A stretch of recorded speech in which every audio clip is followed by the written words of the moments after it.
ভাবি আন্নের কাছে আইছিলাম একটা পরামর্শ লাই। কি রে কি কইতি? কিভাবে চললে স্বামীরে খুশি রাখা যাবো? স্বামীরে কিভাবে খুশি রাখতে হয় তুই বুঝি অন এটা জানাস? আয় কিছু পরামর্শ দিব তোরে, তুই যদি এখান মানে চলতে পারিস স্বামী খুশি কি স্বামী হাগল হয়ে যাবে তোর প্রতি। তাইলে তাড়াতাড়ি কন। সকালবেলা তোর জামাই ঘুমে তুই উঠবার আগে দিয়ে তুই উঠি যাবি। উঠি তুই ব্যাগ কাম কাজ করি হেলাইবি, কইবার হরে দিয়ে সুন্দর করে গা গোসল দুই ফ্রেশ হই গার ভিতরে পারফিউম লাগাই জামাইয়ের সামনে যাইবি, যাতে করে ঘুমে তুই উঠার হরে তোরে দেখলে মনটা একেবারে ভালো হয়ে যায়।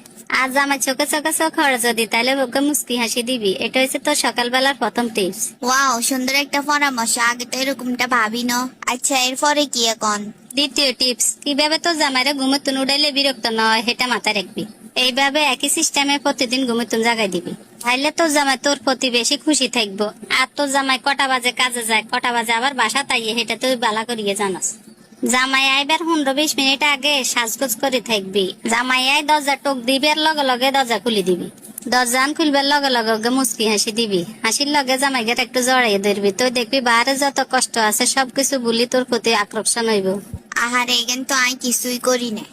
আর একটা কথা মনে রাখবি, যখন তুই জামাই লগে কথা কইবি হাসি মুখে কথা কইবি। অন যে কথা আন কমু ইয়েন হচ্ছে খুবই গুরুত্বপূর্ণ। তোর জামাইয়ের মনে কোনোদিনও কষ্ট দিবি না, কষ্ট দি কোনো কথা কইবি না। কষ্ট দি যদি কথা কস মনে করবি তোর সংসারে কষ্ট তুই এটা নিয়ে আনছ। দেখবি তোর জামাই তাইলে তোর লগে আর কোনো কথা শেয়ার করতো না, বাইরের মানুষের লগে যায় শেয়ার করিব। এক পর্যায়ে দেখা যাবে তুই যে ঘরের বউ এটার কোনো গুরুত্ব থাকতো না। তো জামাই যদি তোরে কোনো কামের হরমাইশ দে তাহলে এটা সুন্দর করে হাসি মুখে পালন করবি। জামাই দোষ গুণ বালা মন্দ বারের কোনো বেডির লগে শেয়ার করবি না, এমনকি তোর মাল লগেও না। যদি কোনোদিন ঝগড়া জাটিয়ে নগদে গরম হইবি না। যখন জামাই ঠান্ডা হইব তখন জামাইরে বুঝে কইবি, বলে আন্নের এই কাজটা এনে না করি এনে করলে ভালো হইতো। দেখবি হরে ঠিকই বুঝবো, তোর কাছে তো আরো উল্টা পরামর্শ নিব। আর হন, তোর জামাইয়ের অনুমতি ছাড়া কারো ঘরে টাকা পয়সা ধার দিবি না, এবং কি জামাইয়ের অনুমতি ছাড়া তুই বাইরেও যাইবি না। জামাইয়ের কোনো কাজ যদি তোর বিরুদ্ধে চলে যায় তুই কোনো তর্ক করবি না।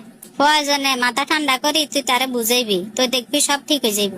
আচ্ছা, এটা কতক্ষণ চাই? আমার পছন্দ আর আর পছন্দ মিলে না, এটা লিখিতাম। হন, জামাই যেতে জিয়ে নাইনবো তোর লাই, তোর পছন্দ যদি নয় তারপরেও তুই জামাই সামনে বুঝাইবি এটাই তোর ফেভারিট জিনিস। তাইলে জামাই খুশি হয়ে যাইব, দেখবি পরে পরে তোরলে আরো বেশি বেশি করে আনবো। তো জামাইরে দেখবি যখন হাসি খুশিতে আছে তখন নানান ধরনের প্রশ্ন করবি। আর যখন দেখবি মন খারাপ তুই ফাঁসে যা সুন্দর করে বইবি, বই জিজ্ঞেবি কিনলে মন খারাপ আন্নারে এটা প্রশ্ন করবি। নরম সুরে জিজ্ঞাসা করলে দেখবি সুন্দর মতে তোরে উত্তর দিব। তবে ভুল করি এমন কিছু বুঝাইবি না জামের কষ্টে যে তোর কিছু যাই আসে না। এটা করলে স্বামীর মনে খুবই আঘাত আইয়ে। হন, টাকা পয়সার প্রতি কোনো লোভ করবি না। তোরা মাইয়েরা খারাপ, তোরা মাইয়েরা এনে যে টাকা পয়সার প্রতি এত লোভ করস। মাইয়া মানুষ যখন বাপের বাড়ি থাকে তখন